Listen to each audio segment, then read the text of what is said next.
Hi hello friends, வணக்கம். Welcome to pencil குச்சி channel. இன்றைக்கி ரவா தோசை மொறு மொறுன்னு எப்படி செய்கிறதுன்னு பார்க்கலாம். இது ரொம்ப டேஸ்ட்டாக இருக்கும்.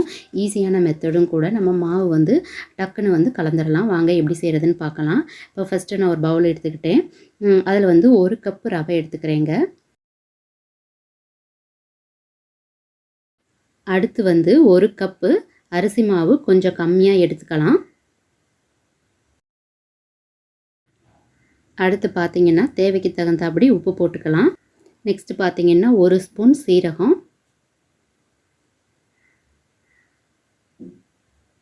1 ஸ்பூன் மைதா மாவு, இஞ்சி சின்ன துண்டை நான் சின்ன சின்ன பீஸாக கட் பண்ணி வச்சுருக்கேன். இப்போ நம்ம தண்ணி ஊற்றிக்கலாங்க. இதை ஊற்றி நல்லா தண்ணியாக இருக்கிற மாதிரி கலந்துக்கணும். நார்மல் தோசை பதத்துக்கு இல்லாமல்.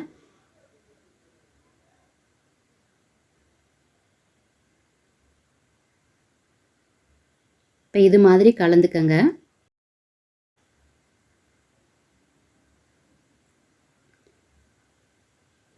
இப்போ பார்த்தீங்கன்னா தயிர் 1 ஸ்பூன் போட்டு அதோடு சேர்ந்து கலந்துருக்கேன். இப்போ இது தட்டை போட்டு மூடி ஒரு அரை மணி நேரம் விட்டுறலாங்க. அதுக்கப்புறம் எடுத்து பார்க்குறப்ப அடியில் இது மாதிரி மாவு எல்லாமே தங்கியிருக்கும். இப்போ நம்ம அடியிலிருந்து கலக்கணும். கொஞ்சம் கெட்டியாயிருச்சு அப்படின்னா நம்ம தண்ணி ஊற்றி அதை நல்லா கலந்துக்கலாங்க. இப்போ நான் வெங்காயம், பச்சை மிளகா, அதுக்கப்புறம் கொத்தமல்லி எல்லாத்தையும் குட்டி குட்டியாக நறுக்கி நான் கொஞ்சமாக எண்ணெய் விட்டு அதை வதக்கிறேன். வதக்கிறப்ப கொஞ்சம் ஸ்மெல் நல்லா வரும். அந்த ஸ்மெல் வர்றப்ப நம்ம அதை எடுத்து இந்த மாவோட ஆட் பண்ணிக்கலாம். இதை சும்மாவே போட்டு நம்ம மாவோட சேர்த்துக்கலாம். ஆனால் இதை எண்ணெயில் போட்டு நீங்கள் வதக்கி போட்டிங்கன்னா சாப்பிட்றப்ப டேஸ்ட்டாக இருக்கும். அவ்வளோதாங்க, மாவு ரெடி ஆயிடுச்சு. இப்போ நம்ம தோசை ஊற்றலாம். இப்போ தோசைக்கல்லில் எண்ணெய் விட்டு ஃபுல்லாக ஸ்ப்ரெட் பண்ணி விட்டேன். இப்போ நம்ம மாவு ஊற்றுறப்ப கொஞ்சம் கேப்பாக இருக்கும். அந்த கேப்பில் நீங்கள் மாவு ஃபில்லப் பண்ணலாம், இல்லை ஃப்ரீயாக விட்டாலும் விடலாம். இப்போ மாவு ஊற்றுனதுக்கப்புறம் கொஞ்சம் நேரம் வெயிட் பண்ணணும். ஏன்னா இது நார்மல் தோசை அளவுக்கு டைம் எடுத்துக்காது, கொஞ்சம் நேரம் எக்ஸ்ட்ரா ஆகும். இது மேலே இப்போ நம்ம எண்ணெயோ இல்லை நெய்யோ நம்ம ஊற்றிக்கலாம். இது ஆப்ஷனல் தான்.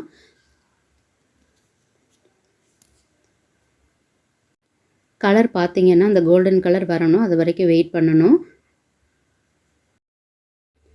இப்போ பார்த்திங்கன்னா கோல்டன் கலர் ஆயிடுச்சு. இந்த நேரம் நம்ம திருப்பியும் போடலாம், இல்லை ஒன் சைடாக நம்ம வேக வச்சு எடுத்தும் வச்சிடலாம். நான் இதை இப்போ நல்லா வெந்துருச்சு, அதனால் நான் ஒரு சைடு வெந்தால் போதுன்ட்டு நான் எடுத்து வச்சுக்கிறேன்.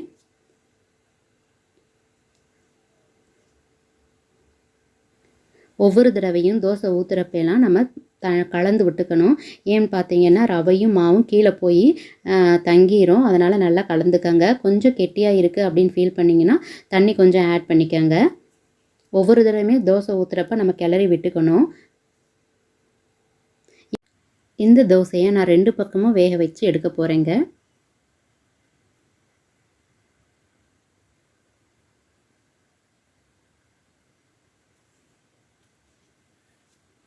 ரவா தோசைக்கு தேங்காய் சட்னி பெஸ்ட்டு காம்பினேஷனாக இருக்குங்க.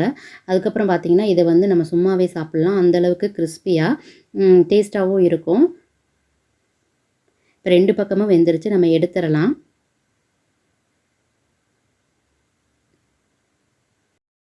ஓகே, இப்போ சாப்பிட்லாங்க. இப்போ தோசையை லைட்டாக நம்ம டச் பண்ணி பார்க்கலாம், அது மொறு மொறுன்னு இருக்கா அப்படின்னு. நம்ம 2 சைடு வேக வச்சதுமே நமக்கு மொறு மொறுன்னு இருக்குங்க. ஒரு சைடு வேக வச்சதும் மொறு மொறுன்னு தான் இருக்குது. உங்களுக்கு எப்படி தேவையோ அப்படி நீங்கள் ஊற்றிக்கங்க.